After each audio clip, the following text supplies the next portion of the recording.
Para fortalecer y actualizar los conocimientos de los impartidores de justicia, la Escuela Judicial tiene un programa de intercambios académicos y estancias en el extranjero. ¿Cómo funciona? ¿En qué consiste? ¿Quiénes participan? ¿Y cuáles son las líneas de investigación en las que se trabaja actualmente? Hoy vamos a dar respuesta a esta y otras interrogantes aquí en Escuela Judicial. Soy Verónica González. Comenzamos.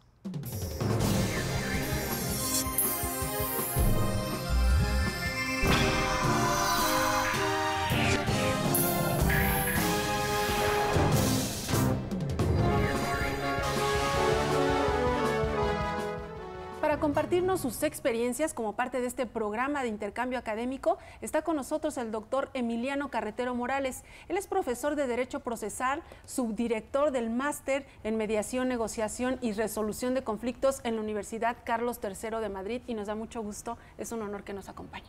Muchas gracias, el honor es mío, por supuesto. Pues explíquenos en qué consiste. Usted sabemos que está participando en este programa de intercambio académico.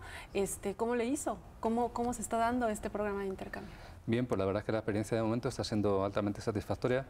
Estamos empezando a concretar distintos proyectos de colaboración y, bueno, pues próximamente se va a reflejar en la práctica.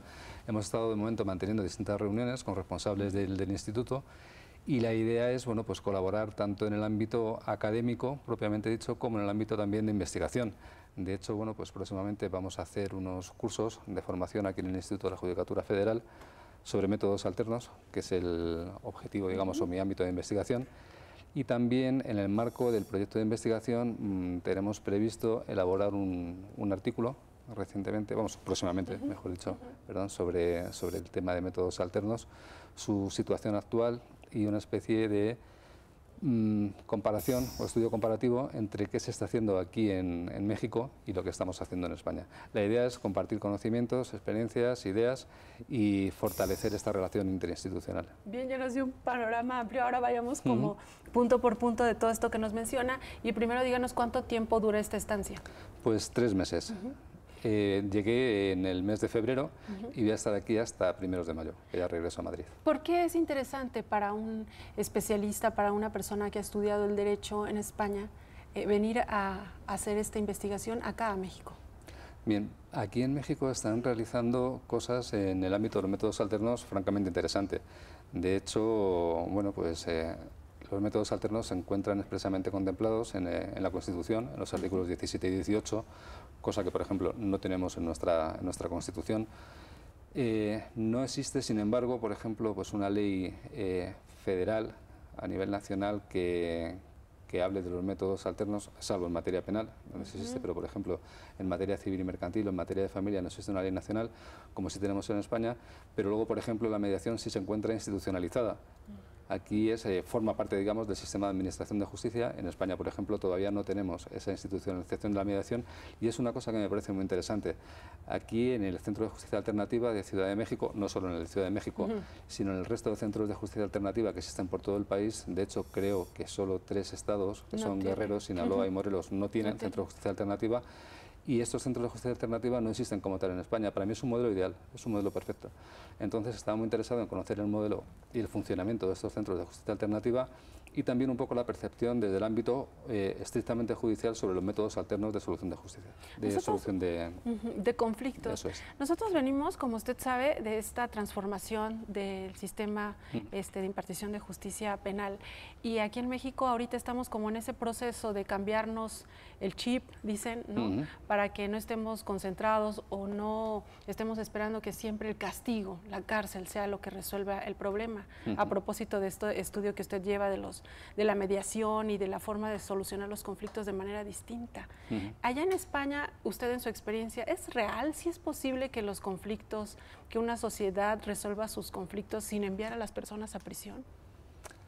Sí, es posible. Yo creo que la prisión debe ser siempre el último remedio. Es posible, de hecho nosotros, por ejemplo, en materia penal en España estamos haciendo mediaciones no solo en delitos menores, son delitos leves, sino también hemos llegado a hacer algunas mediaciones, por ejemplo, en delitos de homicidio o de asesinato. y los resultados son francamente satisfactorios. En el ámbito penal es un poco especial, porque el ámbito penal, o en el ámbito penal, mejor dicho, la mediación no funciona como una alternativa propiamente dicha, sino como un complemento al proceso penal. Es decir, en ningún caso la mediación o el acuerdo que se pueda conseguir en mediación va a sustituir la pena que se haya de imponer.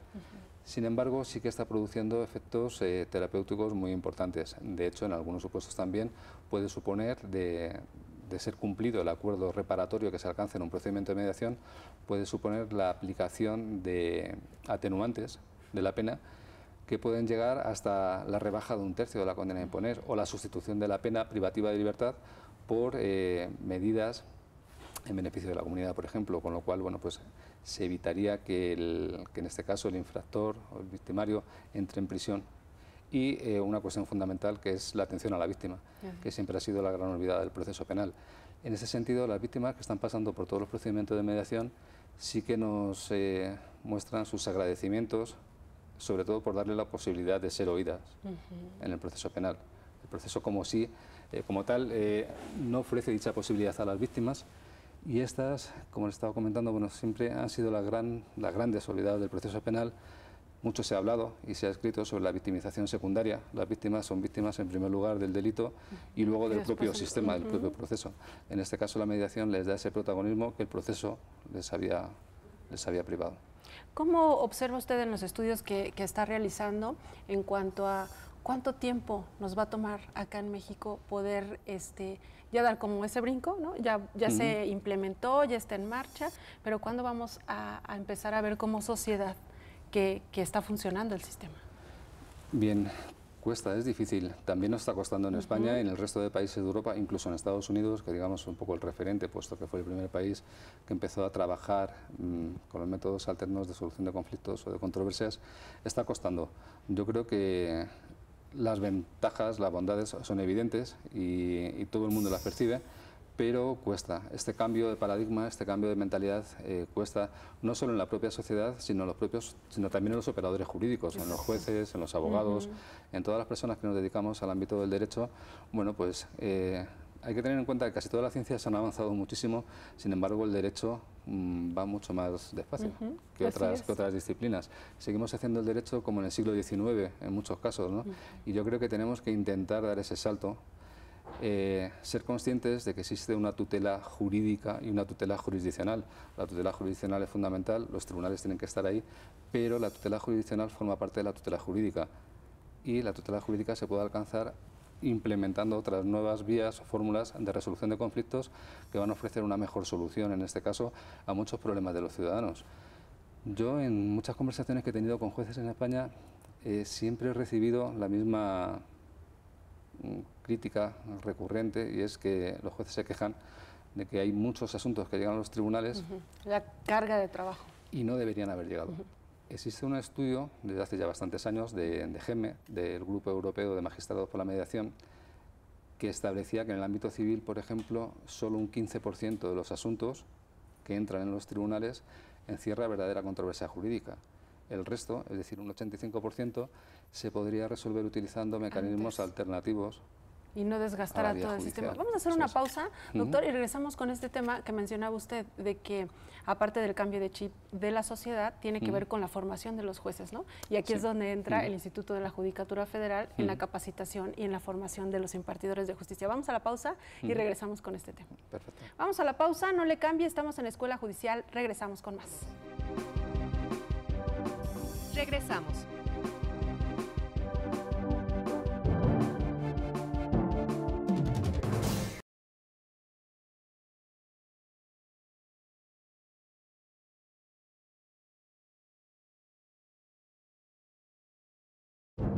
Continuamos.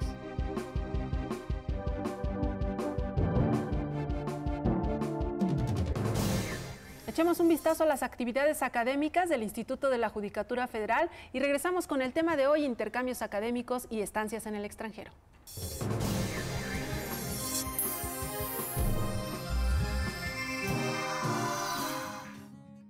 Taller de Administración del Tiempo. En este taller de 20 horas, los servidores públicos del Consejo de la Judicatura Federal recibieron capacitación para mejorar el desempeño de sus funciones. Se proporcionaron herramientas para planear priorizar y organizar el trabajo, gestionando eficazmente el tiempo. Curso Manejo y Funcionalidades de Oraltis. Personal que labora en los Centros de Justicia Penal Federal recibió capacitación sobre el funcionamiento del sistema de interconexión de juicios orales y administración de salas.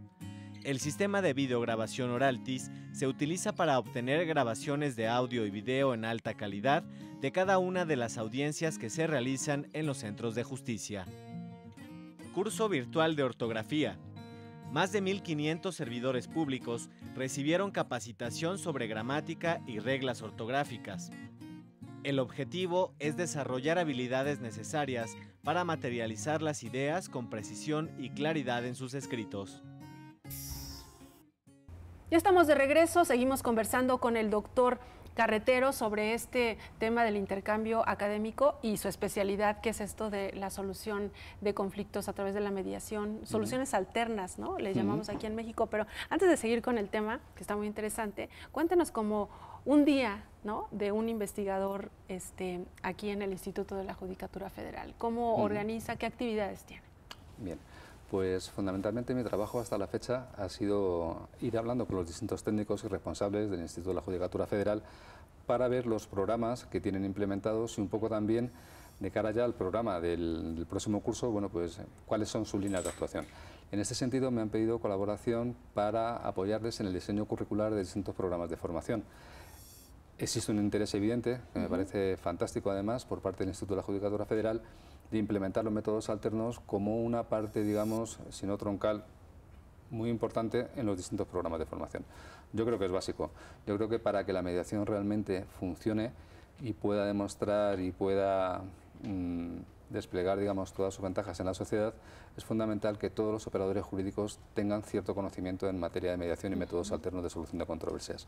En este sentido, se está haciendo un trabajo muy importante desde el Instituto de la Judicatura Federal para dar a conocer no solo a los jueces, sino al resto de operadores jurídicos, secretarios judiciales y resto de abogados, litigantes, abogados, ministerios públicos. Eso es.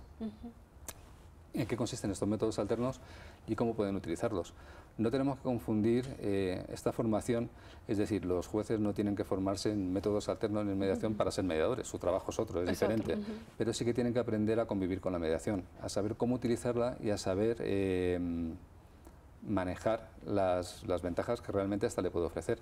Comentaba anteriormente que hay muchos jueces que realmente se quejan, y con razón, de que hay muchos asuntos que llegan a los tribunales y no deberían haber llegado nunca. De hecho, además, también los jueces muchas veces son conscientes de que la solución que ellos mismos ofrecen desde sus propios tribunales, a través de las sentencias, no resuelven o no pacifican definitivamente el conflicto. Eso es. Entonces, hay determinadas cuestiones, determinados conflictos o controversias donde se antoja más adecuada una solución no estrictamente judicial o jurisdiccional, sino que en este caso se devuelve la responsabilidad a los implicados en el conflicto para que intenten buscar una solución que efectivamente se adecúe a sus verdaderos intereses y necesidades. Doctor, y dentro de esta estancia aquí en México, ¿qué actividades realiza usted? Mencionaba sobre la importancia de la formación de los jueces y ustedes dentro de este programa también participan en esta parte de la capacitación. ¿Qué es lo que le ha tocado hacer? Bien, pues en principio tenemos previsto próximamente, dentro del marco de la colaboración, realizar una serie de conferencias y de charlas dirigidas a sensibilizar a los jueces, magistrados y el resto de operadores jurídicos en métodos adecuados, métodos alternos de solución de conflictos.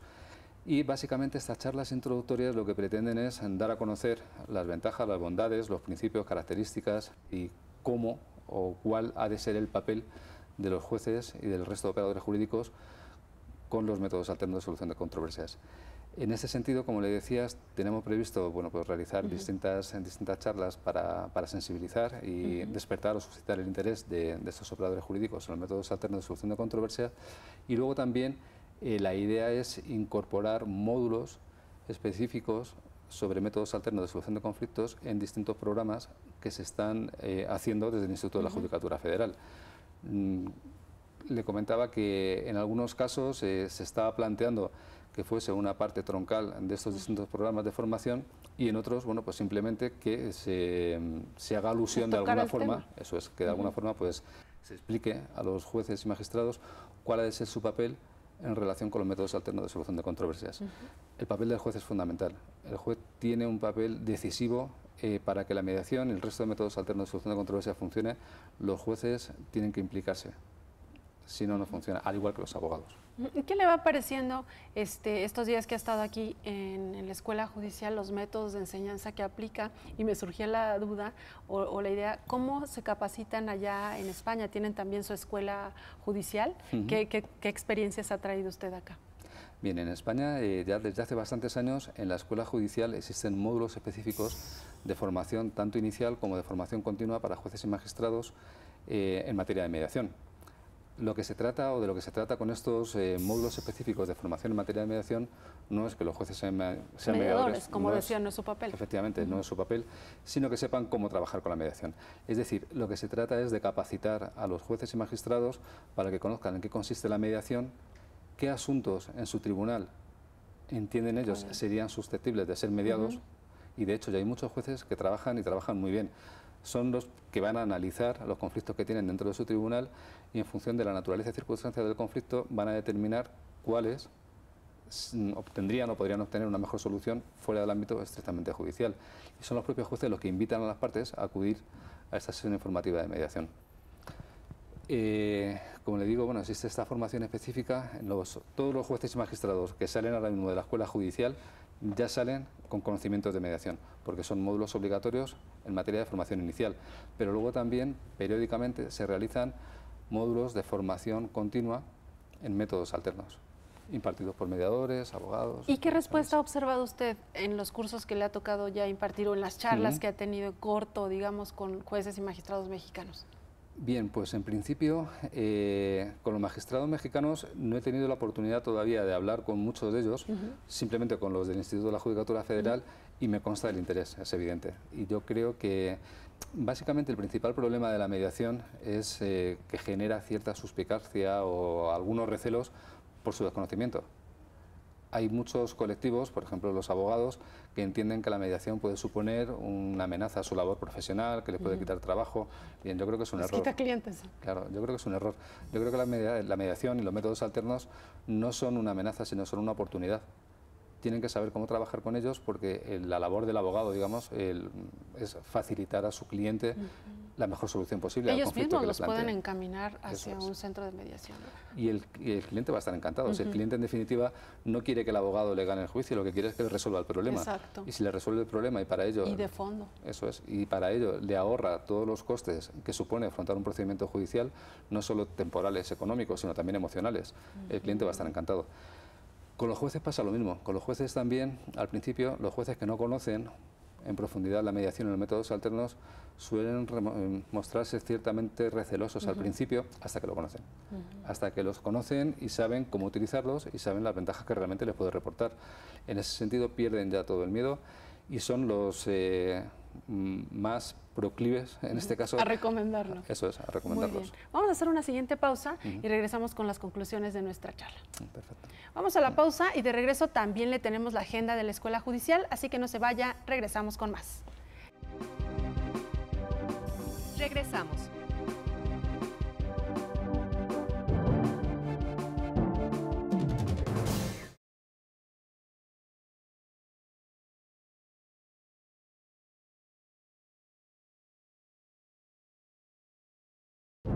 Continuamos.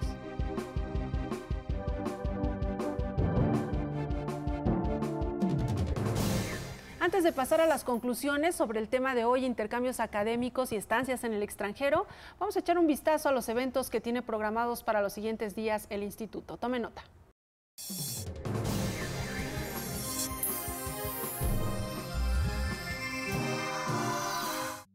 Exámenes de aptitud para actuarios y secretarios. Periodo de inscripción extraordinario del 3 al 5 de abril. El examen se realizará el día 17 y los resultados se publicarán el lunes 24 de abril. Requisitos y registro en la página www.ijf.cjf.gov.mx. Curso de capacitación, trámite de juicio en línea del Poder Judicial de la Federación. Las inscripciones se realizan martes y jueves de cada semana. El curso es en modalidad virtual en un horario abierto de 24 horas a través de la página del instituto www.ijf.cjf.gov.mx.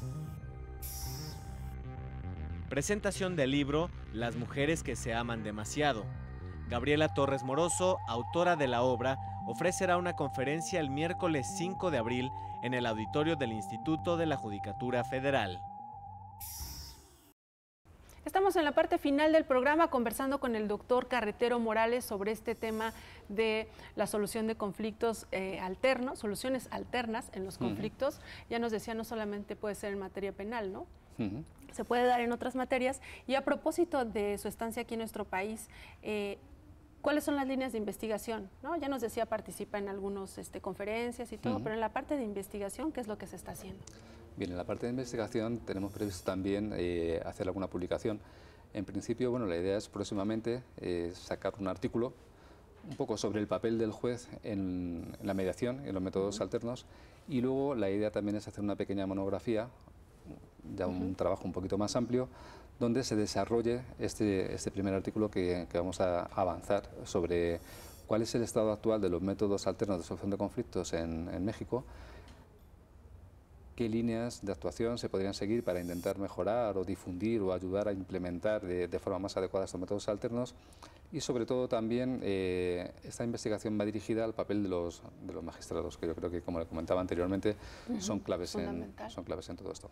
Este trabajo que usted realice, o el que nos mencionaba de esta monografía y este otro artículo, quedarán impresos, aquí se podrán consultar incluso en la biblioteca del instituto, ¿o qué? Sí, la idea es el artículo publicarlo en la revista del Instituto de la Judicatura Federal, y luego la monografía también se publicaría dentro de lo que es el ámbito, digamos, de las publicaciones que hace el propio Instituto de la Judicatura Federal. Aunque todavía le queda un tiempo de estancia aquí en nuestro país, ¿qué experiencia le va dejando el haber estado en este programa de intercambio?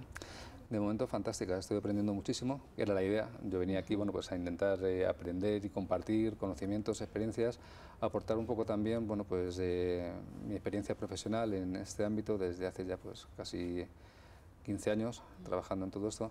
Entonces, bueno, estoy aprendiendo mucho, creo que están haciendo cosas francamente interesantes, tanto desde el instituto como centro de formación para jueces y magistrados, como en materia propiamente de métodos alternos, los centros de justicia alternativa o el trabajo que se viene realizando desde estos centros de justicia alternativa me parece fantástico. Por ejemplo, profundizando un poco más en el Centro de Justicia Alternativa de Ciudad de México, he podido comprobar que en los años que llevan trabajando, bueno, pues han llegado a facilitar, por ejemplo, en materia de conflictos hipotecarios, han facilitado la solución de más de 100.000 conflictos, impidiendo que familias afectadas por problemas de pago de su hipoteca, de su crédito, pues hayan tenido que perder su vivienda.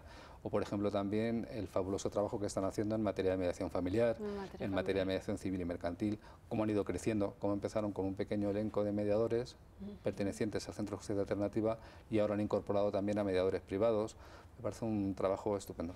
¿Usted cree que en materia familiar sea como una de las materias en donde más se nota cuando se resuelve a fondo el conflicto, cuando se trata de divorcios, pensiones alimenticias, custodia de menores? Sin duda, yo creo que en materia familiar la mediación es básica. Muchas veces la gente, las personas le piden a los jueces que resuelvan problemas que no deberían resolver. Por ejemplo, ¿quién se va a quedar con los hijos? Eso es, ¿quién se va a quedar con los hijos? ¿Qué cantidad de dinero necesitan para poder satisfacer sus necesidades básicas? ¿Con qué progenitor tienen que pasar un tiempo? No tiene sentido. Estas cuestiones deberían ser resueltas fundamentalmente por los propios implicados en el conflicto. Nadie mejor que ellos conoce sus circunstancias personales y qué les ha llevado a esa situación. Y además, nadie mejor que ellos ha de saber cómo quieren que sean esas relaciones en el futuro. El divorcio, evidentemente, rompe el vínculo matrimonial, rompe el matrimonio, pero no rompe la familia. La familia se configura de forma diferente. El padre sigue siendo padre, la madre sigue siendo madre y los abuelos siguen siendo abuelos. Lo que pasa es que las relaciones van a ser distintas. En este caso, el juez no puede llegar ahí. No tiene que resolver esas cuestiones, son temas personales. Eso es. La sentencia normalmente en materia de familia, por lo general, nunca gusta, al menos a una de las partes. Y a veces a los dos. En muchas ocasiones a ninguno de los dos. Entonces, bueno, es evidente que algo falla, ¿no? Los jueces en materia de familia, por ejemplo en España, que están trabajando con el tema de la mediación, han llegado a esa conclusión y se han dado cuenta realmente de que sus sentencias no pacificaban el conflicto ni resolvían los problemas de la gente. ¿No? Luego no se cumplen, son fuentes de futuros incumplimientos y continuos incumplimientos. Normalmente, además, este tipo de cuestiones lleva a la gente a perder la razón, a entrar en una guerra sin sentido de denuncias, procedimientos judiciales, ejecuciones, incumplimientos. Entra en un círculo vicioso que no tiene fin. ¿Para qué? Nosotros, lo que sí hemos comprobado en materia de familia, toda la gente que pasa por el programa de mediación familiar, incluso ya en fase de ejecución, es decir, gente que lleva peleándose mucho tiempo en los tribunales, cuando han llegado a la mediación y han sido capaces de retomar la comunicación y de entenderse con la otra parte, a veces hasta se reconcilian. Claro, es una maravilla. Al final el efecto es mágico. Doctor Carretero, pues un placer haber conversado con usted. Gracias por acompañarnos en el programa. Le deseamos todo el éxito del mundo en su estancia y pues ya lo estaremos invitando para ver estas conclusiones, ¿no? De su investigación. Muy bien, muchísimas gracias a ustedes. Un placer. Gracias. A usted también gracias por su atención. A nombre del equipo de producción, le recuerdo que lo esperamos la próxima semana con las actividades académicas de la Escuela Judicial. Soy Verónica González. Quédese en la señal del Canal Judicial.